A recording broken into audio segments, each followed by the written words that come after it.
ஜாதி மல்லிப்பூவே தங்க வெண்ணிலாவே ஆசை தீரவே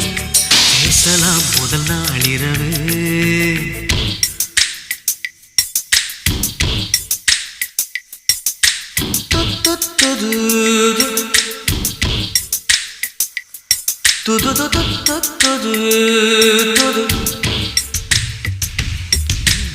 ஏனம்மா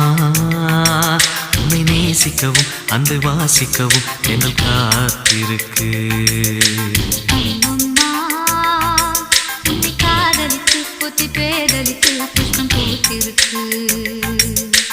உன்னை தொட்ட பெண்கள் வந்து என்னை தொட்டு என்னென்னவோ சங்கதிகள் சொல்லிவிட்டு போக